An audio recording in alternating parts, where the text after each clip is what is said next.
we're going to be doing today. I think you have received some information already. Is that correct or not? Just the email. Just, And okay. actually, the folders are right there. I'm sorry Oh, to interrupt. If you could pass those to everybody, that'd be helpful. Just pass them out.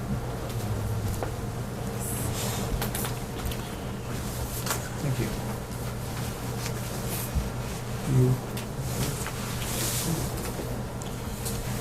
Okay, everyone.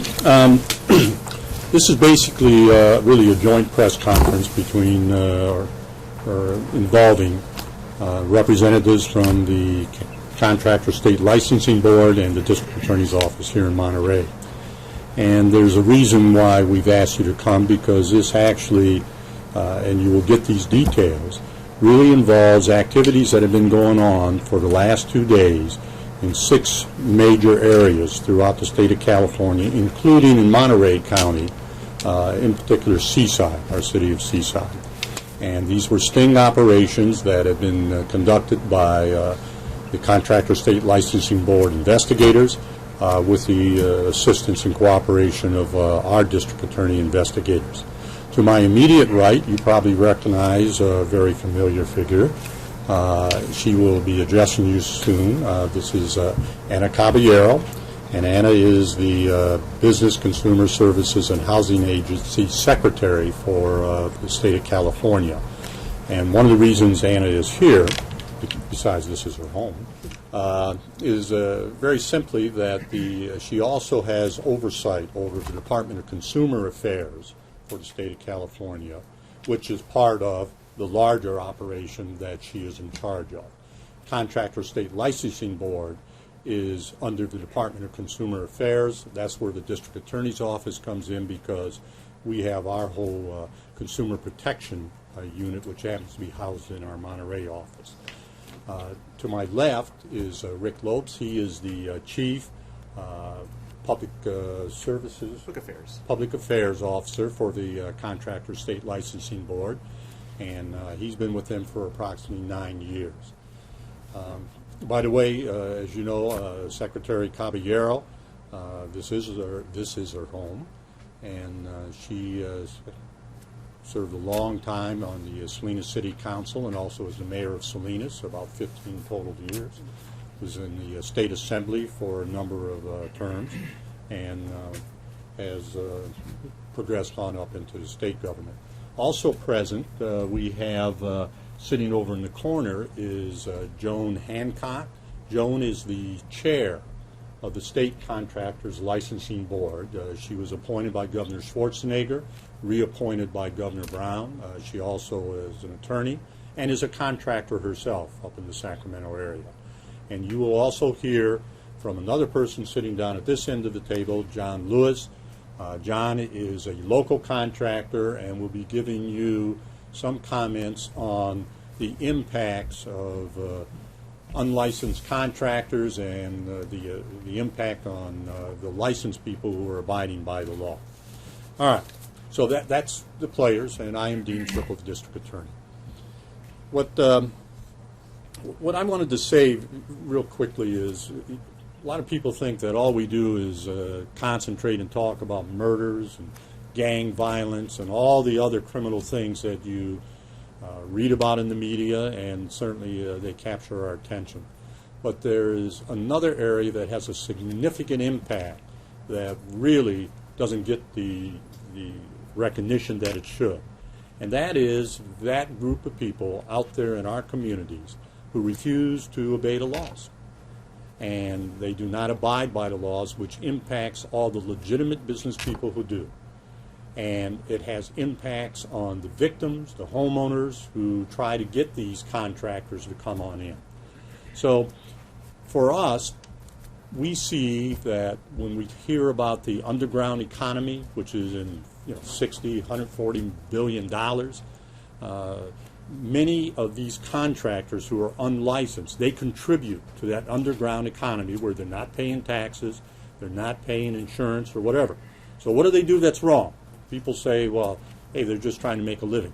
Well, they're not trained, they're not licensed, and you will hear, if you are so inclined and want to hear, there's very extensive testing in order to make sure that our licensed our contractors who go through all of it, the background checks, who are bonded, FBI checks, all of those kinds of things, that you can trust them when they come on out. But they're at a disadvantage. It is not a level playing ground, not a level playing field for the legitimate people. It also, the activities of these unlicensed contractors, it leads to shoddy workmanship, cost all kinds of money. It creates victims who never intended to be a victim. And for instance, here in Monterey County, I just want to personalize just 2 or 3 cases. We've had a case where an individual has received 4 years in state prison and a tremendous amount of restitution. Individuals who have insinuated themselves into senior citizens' homes, posing as licensed contractors when they are not, and in fact, they then prey on that helpless victim, steal, and all of that. So it's who's coming into your home when they pose as an unlicensed contractor. And we have others that, we have one in custody right now on a $180,000 bail. Now, we have had an excellent working relationship with the Contractor State Licensing Board. They have excellent investigators. They're very dedicated. And for approximately almost 3 years, we began a pilot program with the CSLB. And we have had significant numbers of prosecutions over the years. And again, the attempt to try to educate the public, and that's really what this is about. We are trying to educate the public to be careful, and you'll hear about ways they can do that. So our relationships with the Contracting State Licensing Board has been significant, very, very good, and I think it's fair to say, Rick, I think, that as a result of the successes that we had in Monterey County, the Contractor State Licensing Board have taken that program to other counties where they are working with other DA's offices. So with that, I'm so glad that they are here with us, and I'm going to turn this over to Rick Lopes, who is going to tell you a little bit about the details of just what has been going on the last couple days. Thank you very much. You bet. All right, thank you, and thank you, Mr. Flippo, for your comments. And as he said, the Contractors Board and the Monterey County District Attorney's offices work extremely closely together. The Contractors Board has been around since 1929. We're responsible for licensing and regulating the construction industry throughout the state. Now, there are about 300,000 licensed contractors. One of the Contractors Board's part of our enforcement division is called our statewide investigative fraud team. And what the specific focus of that team, which is also an acronym, is SWIFT, is we are specifically focused on unlicensed contracting around the state. And we've got investigators that are based in different parts of the state, one here in Monterey County. And what we do is we focus on unlicensed activity. We average an average of 1 sting every week that we conduct somewhere in California. And in those sting operations, we are undercover and we pose as a homeowner, and we invite people out to a sting house that we believe are unlicensed, and we come out just like you would as a homeowner to get a bid for a different kind of job. Now, what happens 3 times a year is our different SWIFT officers from around the state come together, and we conduct we call a California Blitz. We conduct multiple simultaneous stings during the same couple-day period, and that's exactly what happened this week. The Contractors Board conducted a total of 6 different sting operations simultaneously. Seaside was one of the locations. We also had a sting operation in South Lake Tahoe. We had one in Clovis, just outside of Fresno. We had one in Ontario and Banning in Southern California. And is that 6? I may be forgetting. It's in your notes, though. I could be forgetting Roseville. one. Roseville, thank you. That's my hometown. That's where I live. And Roseville in Placer County, just outside Sacramento. So we conducted those operations, and so what we're announcing today is the results. And I can say is over the 2-day period, the 6 different sting operations, we arrested a total of 75 people for contracting without a license. Of those arrests, 18 of them happened at the sting that we conducted here in Seaside.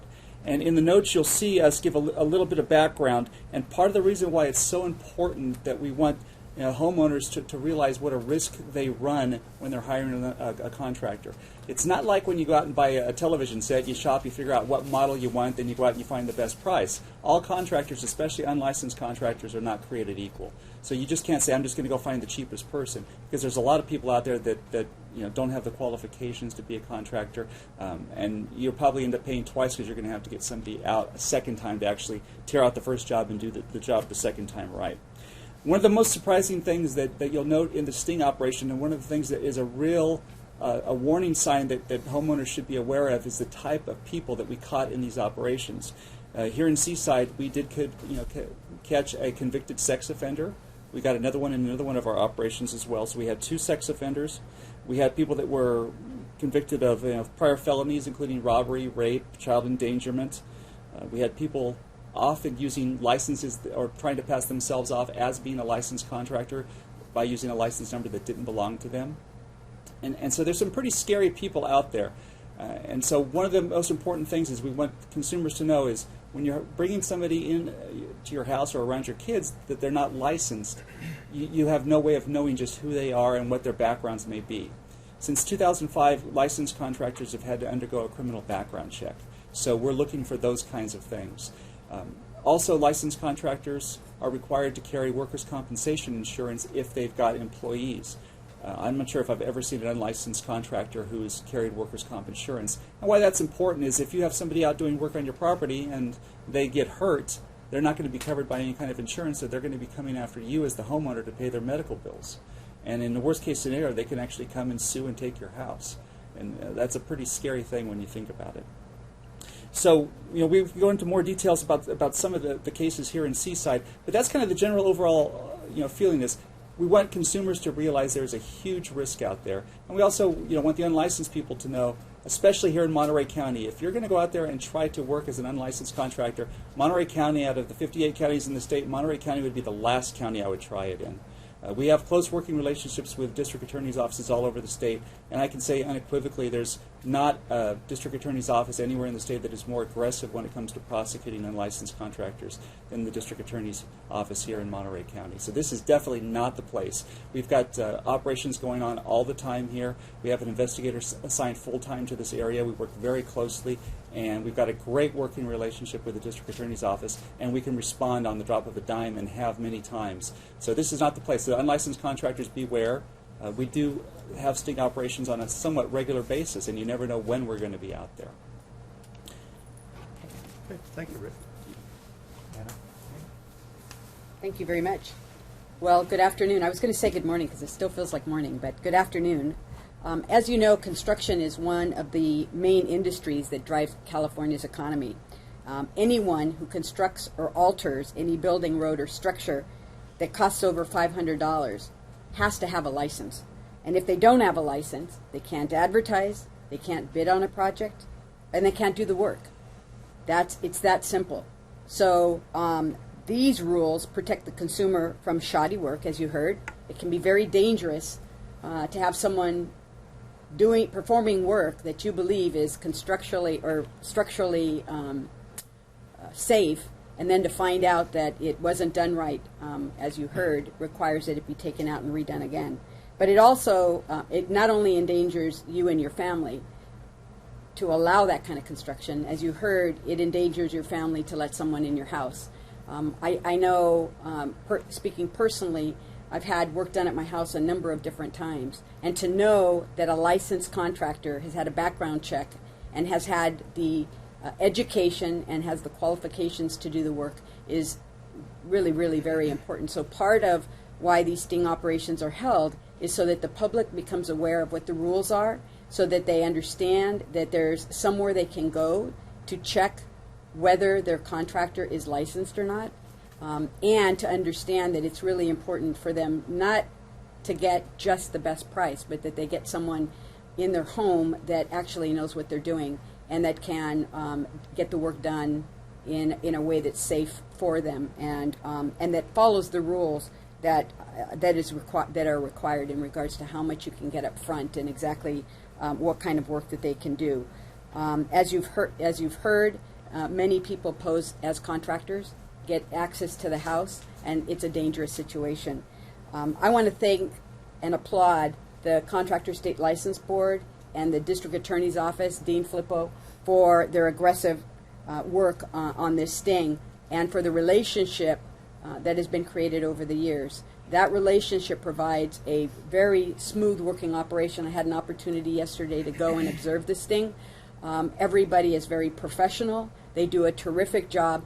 And the goal of the sting is not only to find unlicensed contractors and to determine whether there are people that are out there doing under cover of being a contractor are getting access to people's home, but it's really to provide an opportunity, an educational opportunity for those individuals that could become contractors to get a license, because we want them to be licensed, we want them to be doing everything legal, we want them to be successful, and I had an opportunity to see how that work is done, and it really is an art to be able to bring people in, tell them we're going to give you a ticket because you don't have you're going to give you a citation because you're not licensed, but we want you to get licensed because it's not a tough process. And so that's really the goal, is to get people licensed so that they can go out and earn a living, but also to get those people that are looking to prey on the public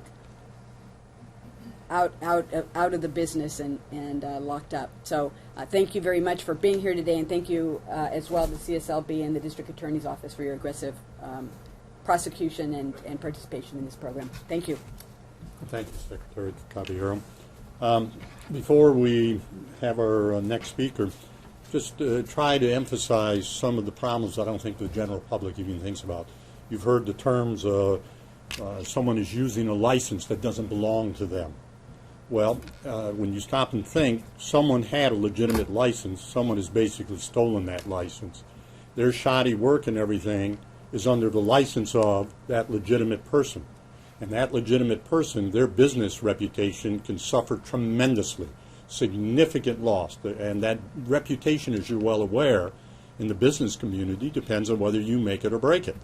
So we take that seriously. The second thing I wanted to point out again is that the consumer themselves and the legitimate business owner are entitled to be protected from unfair business practices. And these unlicensed contractors, that's exactly what they're doing.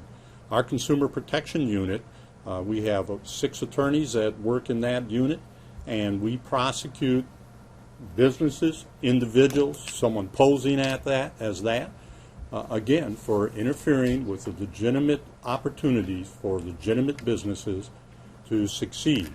And they are protecting the citizens, the people who rely on the contractors. The final thing that I wanted to say there is that without our aggressive approach, it would become almost like a Wild West out there. What are the legitimate people going to do? The legitimate businesses. What are the aggrieved victims going to do? Where do they turn? As Rick indicated, they may end up just having to rip out the job and pay twice what the cost would normally be. So those are types of the harm that we're looking at that these individuals are causing us. Now you're going to have an opportunity to hear from John Lewis, who will give you a very personal look on someone who is in the business and in fact understands, maybe better than all of us, just what the unlicensed people are able to do.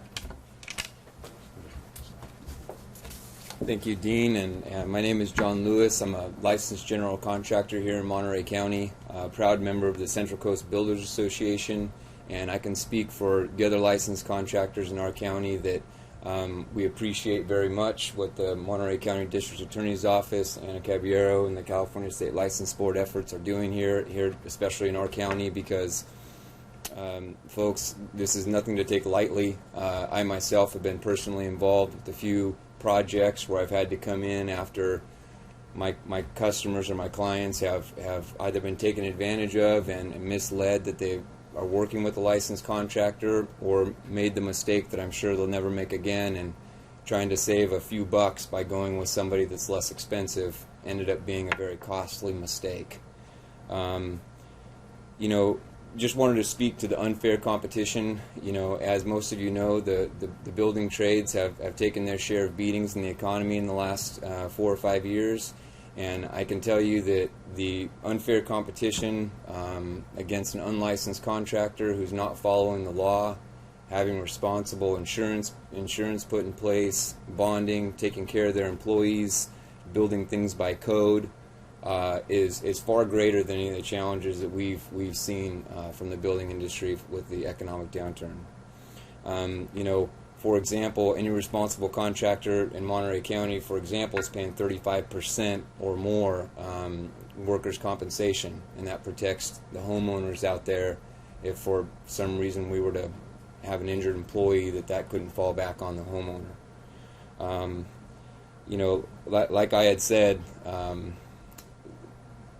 it's maybe attractive to save a significant amount of money and go with somebody that's unlicensed, but remember that a handyman has to follow specific rules, and sometimes they end up falling into what a licensed contractor should be doing.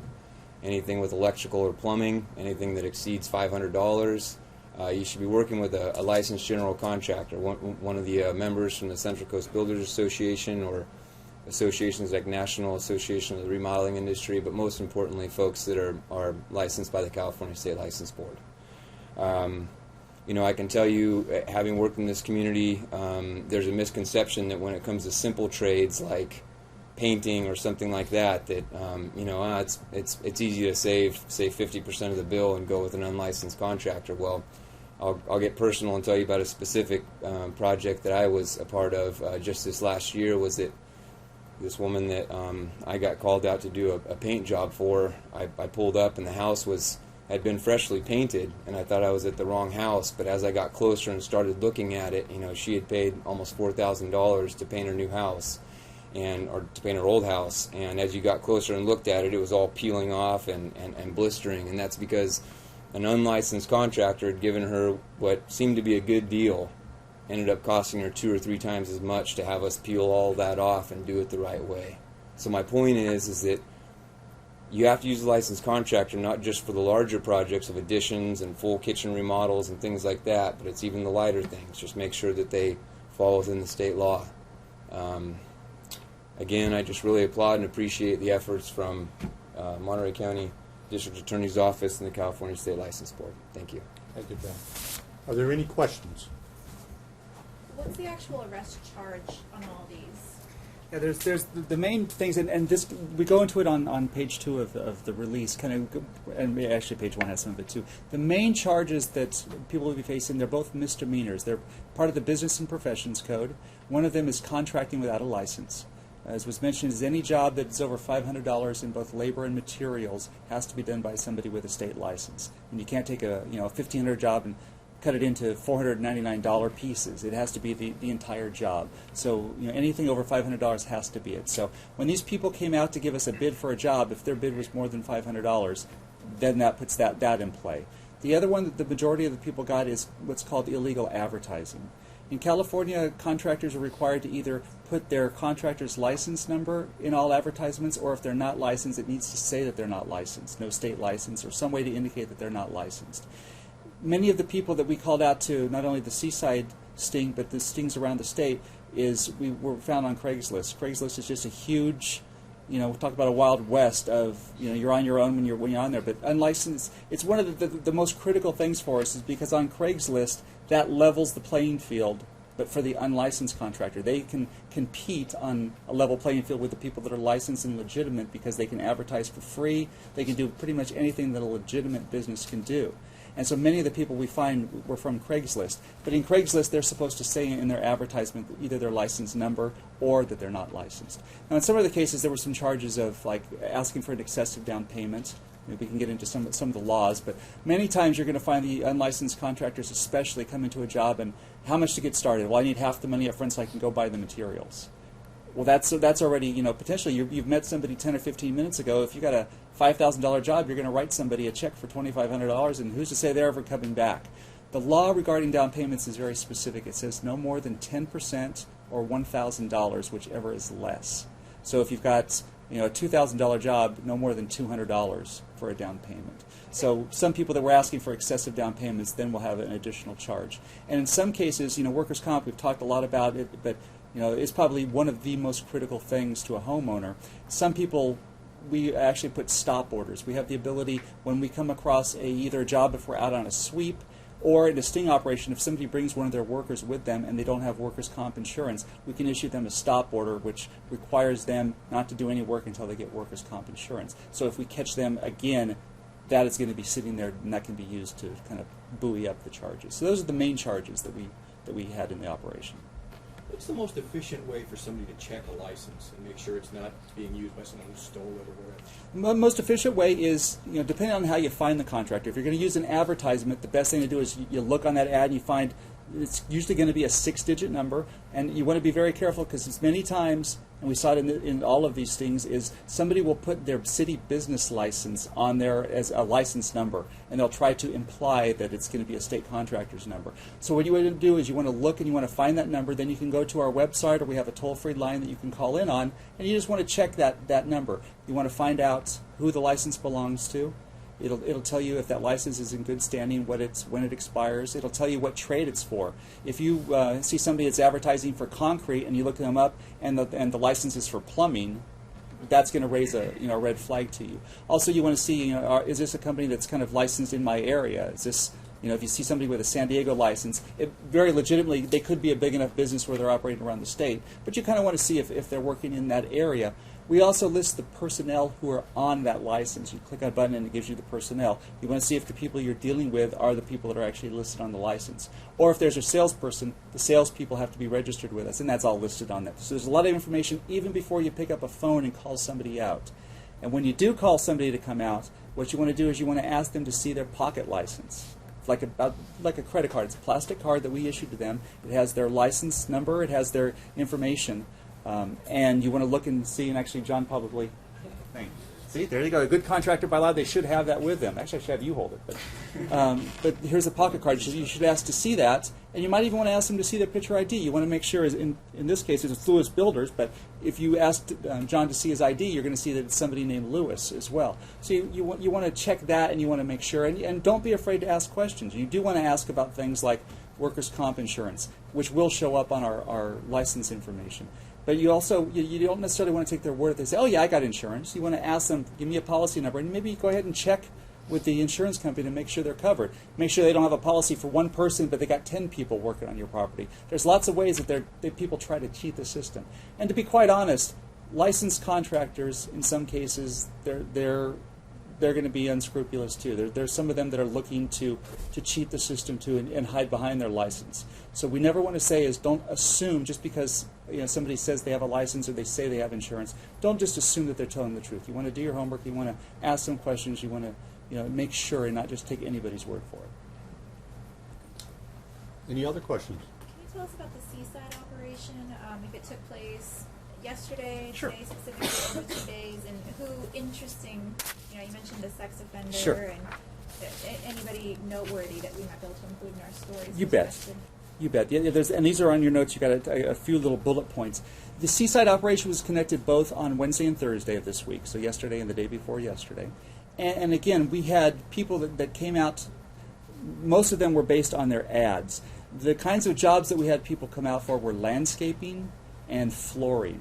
Those are kind of made sure. A lot of times it has to do with whatever the house is that we're able to use, the kind of work that needs to get done. So those lent themselves to the most. So we basically, in a sting operation, we're just like you would do if you needed a job done. We see somebody with an ad for landscaping. We say, hey, I got a landscaping job. Can you come out and give me a bid? They come out. We go around with our undercover investigator, posing as usually the homeowner. We tell them what they want, and we make sure we tell them a job that we know is going to cost more than $500. They put together their bid. They give us that bid. If it is over $500, at that point they're placed under arrest.